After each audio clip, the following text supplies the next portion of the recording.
What's going on, YouTube? Bacon here, bringing you another video. This one going to be my Week 5 match for the ABC. This week we're going up against Kiwi, coach of the Tampa Bay Pumpkaneers. We're coming into this game 4-0, and Kiwi unfortunately has not had such a great start to the season, sitting at 1-3 currently, but still a very threatening team nonetheless. Being at 4-0 here, I think we're sitting here trying to get into playoffs. I don't think we're guaranteed playoffs with a win this week, but I'm pretty sure we'd have to have some awful differential stuff not go our way if we lost our last 3 games to not make playoffs with a win this week. So definitely trying to pick up the win this week. Always good to try and clinch playoffs as early in the season as you can. That way you can kind of rest back, and if you have kind of an important matchup later in the season, you don't have to go kind of all out in the prep. You can save some stuff for a potential playoff matchup against a really good team.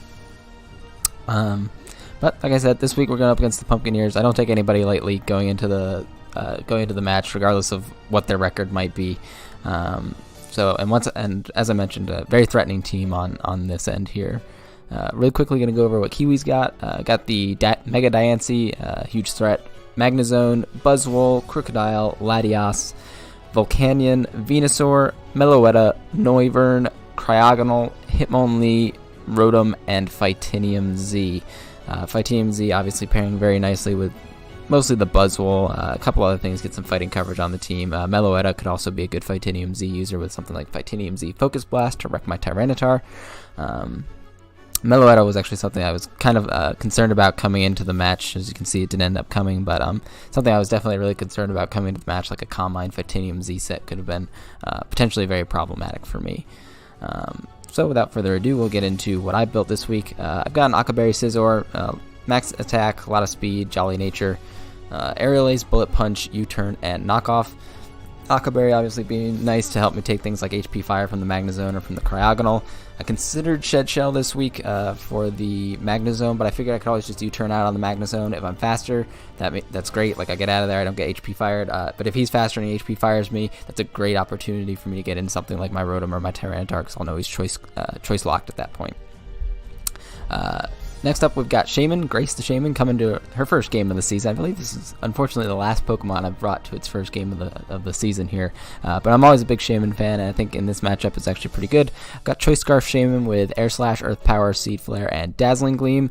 Choice Scarf being really nice to help me outspeed things like potential Scarf Crocodile, Scarf Buzzwole, Scarf Magnezone, and of course also outspeed the Mega Diancie, so it's a good offensive check to that. It doesn't have amazing Seed Flare switch-ins on the other end, and Earth Power obviously will wreck the Magnezone, hit the Volcanion pretty hard. Dazzling Gleam mostly for not really the Buzzwole, more so the Latias.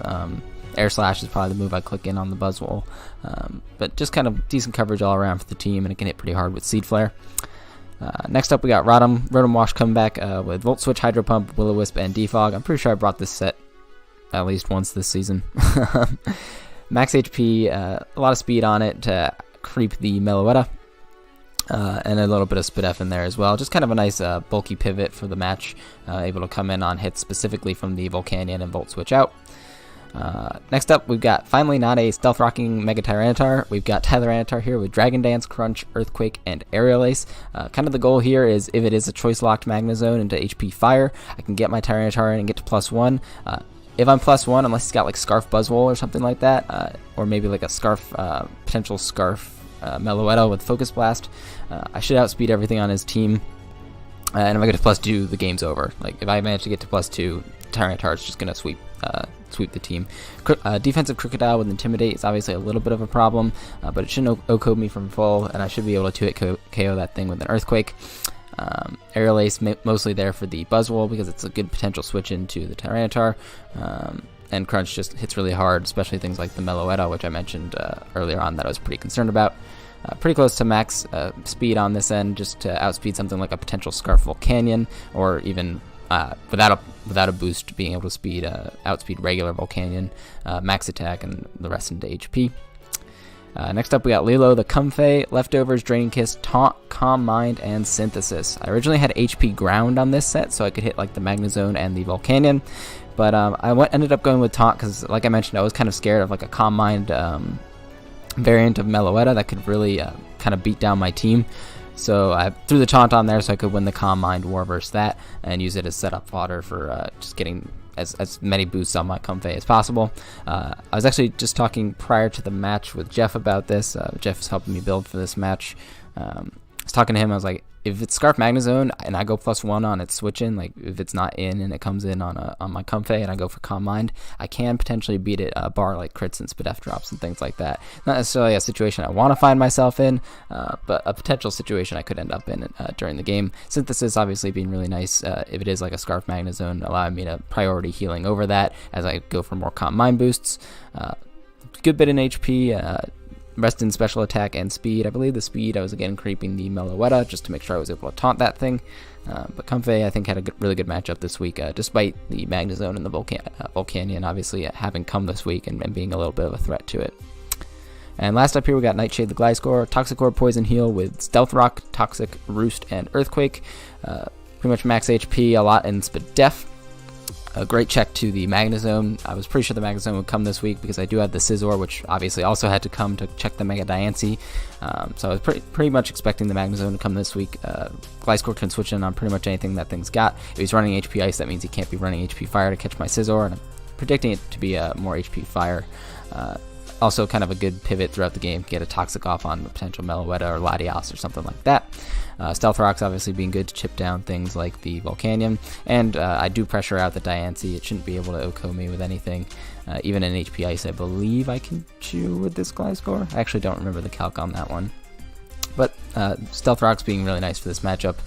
Toxic just to kind of whittle things down, specifically that any kind of like Calm Mind Sweeper with Latias or Meloetta. Roost just for longevity, and Earthquake because it's nice ground stab to hit everything on the team pretty hard. Looking at what Kiwi brought, we got the Cryogonal, Volcanion, Buzzwole, Magnezone, Mega Diancie, and Crocodile. I was pretty sure the 4 on the right there were going to come, and he had some flexibility for the rest. I was really scared of Meloetta coming into this match, like I'd mentioned.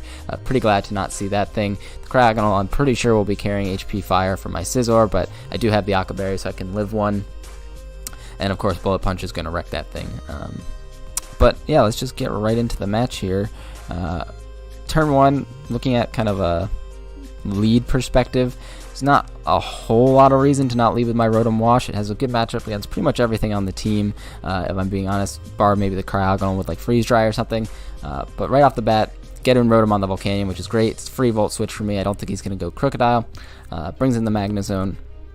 No problem for me. Just going to Volt Switch out into my Gliscor here. Get my Toxic Orb activated immediately. That's kind of a theme. I've been trying to get my Toxic Orb activated. It's like as soon as it's safe to do so. Can't risk knockoff or burns or things like that.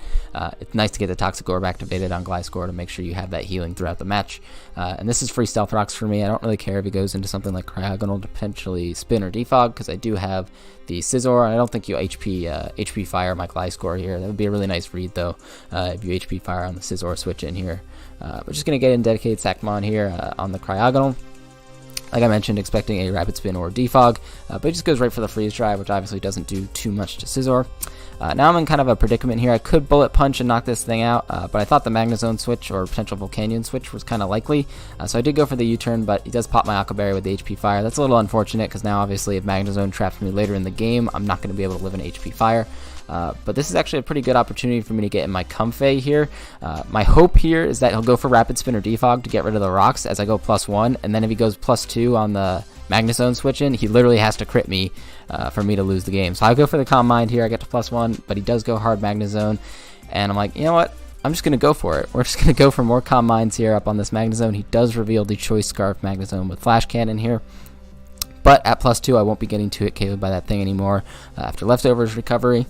And I can just kind of synthesis up on this Magnezone and continue to Calm Mind on it. So Comfey is in here, and we're going for game nice and early. Like I mentioned, bar crits or Spadef drops, Comfey can win the game, and it's not like I lose if Comfey goes down here, you know? Especially if I'm able to get off some big chip damage on the Magnezone before I go down.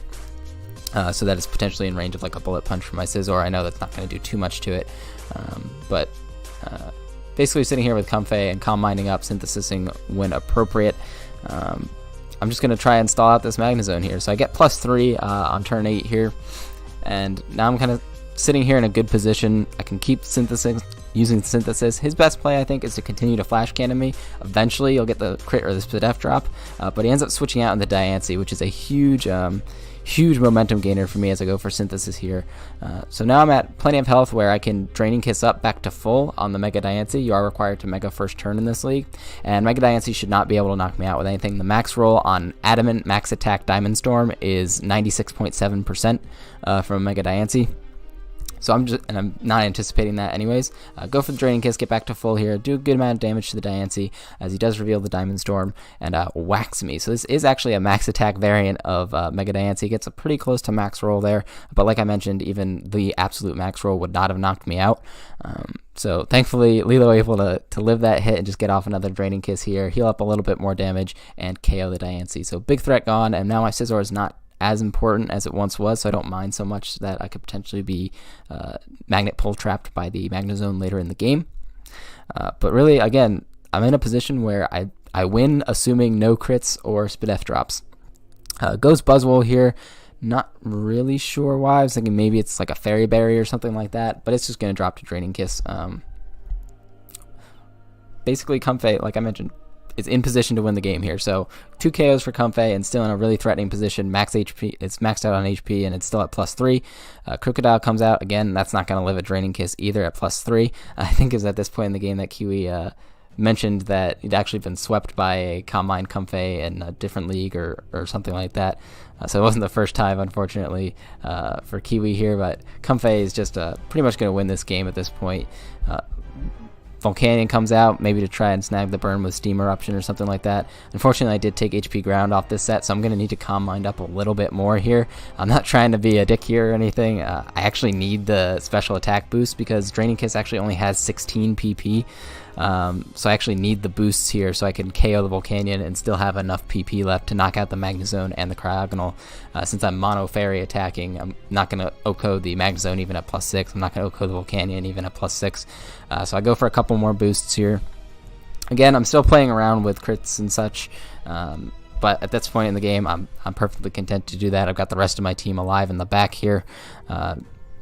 So if I get crit, I get crit. You know, like I've been hit by enough attacks that I can't be upset if I get crit at this point in the match. But Comfey's just still sitting here, and until that happens, it's just going to keep killing stuff. So it's going to slowly whittle down this Volcanion with Draining Kiss. I don't actually end up deciding to go for +6 here. I think I ended up calculating that I would have enough damage between the rest of my Draining Kiss PP to knock out the rest of the Pokemon left on the field. And as you can see, even at +5 here, I'm only doing 20% to this Volcanion. I actually didn't calc. That might be Assault Vest Volcanion. The thing's got some good natural bulk anyways, and of course it's a resisted hit on kind of a weak move. So I actually would have to go back and calc that again. I'm pretty sure it's Assault Vest Volcanion though. But Lilo's just going to sit here and continue to sit on the team. Kind of like Gen 7 has introduced some real cancer mons, right? Like you've got Toxapex, you got Celesteela. Basically those two specifically can just sit on teams. This case Comfey showing that it's also part of that conversation. If you get some Calm Minds up, the priority healing on Comfey is just disgusting. Like priority Draining Kiss, priority Synthesis to boost up on special attackers, like I did with the Magnezone here. Extremely devastating, basically, with the Comfey. And it's hard. It's a hard thing to realize, I think, in this instance that Kiwi ended up switching out the Magnezone early on into the Diancie, which was, like I mentioned at the time, kind of a huge momentum boost for me. But you know, to that point, it's difficult to realize when your only way to potentially beat a Pokemon, even with all the prep that you might have put into making sure it's not going to be an issue for you. It's kind of frustrating, kind of difficult to realize when the only way to break through it is with a crit. Like, is literally to go for hacks, because eventually, like I mentioned, you will get the crit, you will get the Spadef drop, whatever. So actually, the really only play there was to stay in and spam Flash Cannon with Magnezone. But like, I can't fault people if they don't see that in the game. Like, sitting there with a Comfey, it keeps boosting on you. You start to see that you're not going to 2-hit KO it, and it's about to go +6 on you. You're like, I got to do something. I know my Diancie's going to do big damage to it. It should be able to live during case. Like, the play makes a lot of sense to make that swap out into Diancie. But it's essentially what ended up giving me the game here with Lilo, because like I had mentioned several times, unless I got crit, it just won the game. So it was kind of a not high risk play for me to set up that early in the game, but it was like a calculated risk reward kind of scenario. So I had realized, okay, if I get +1 on the Magnezone switch in, I can win the game with Comfey from here, assuming no crits, no Spidef drops, whatever. Or at the very least, I hope to get like a lot of breaking done on the team, maybe knock out the Magnezone or something like that, so my Scissor's not as worried later in the game, so it can check the Diancie without worrying about it. But obviously, it just ended up kind of sweeping from there. So that kind of scenario where I had the Mega T-Tar in the back, I had good answers left for the rest of the team. I didn't feel so bad about potentially throwing the Comfey away when there was a good chance that it could still win me the game right from that point, even that early in the match. And that's exactly what happened. So GG to Kiwi. Sorry I had to go that way. But we'll take the 6-0 certainly going forward. That does put us in sole possession of first place in the league because Jeff did manage to pull off the win against the Serious City Glaceons, coached by Zenther, which is the other undefeated team in the league. So we're now sitting at 5-0 plus 21, I believe, for the season, with a really, really good shot at playoffs and a potential first round bye. Obviously going to try to snag that bye going forward in the season here. We do have Jeff next week, once again, having to face off against Jeff, who only has 1 loss on the season. So he's definitely in the conversation for the top 2 or 3 spots in the league as well. Picking up a win next week will guarantee playoffs for us and potentially guarantee a first round bye, I believe. So definitely going to still be trying pretty hard next week. Maybe week 7 and 8 I'll get to put in some meme sets or something like that and see what happens. But for now, obviously gonna keep chugging along here. Hope you guys enjoyed the video. Sorry, it's just kind of a slow Comfey sweep here, slow bleed. But hopefully you enjoyed, and if you did, please feel free to come back again next time. Thank you very much for watching if you did to this point, and I'll see you guys later. Bye bye.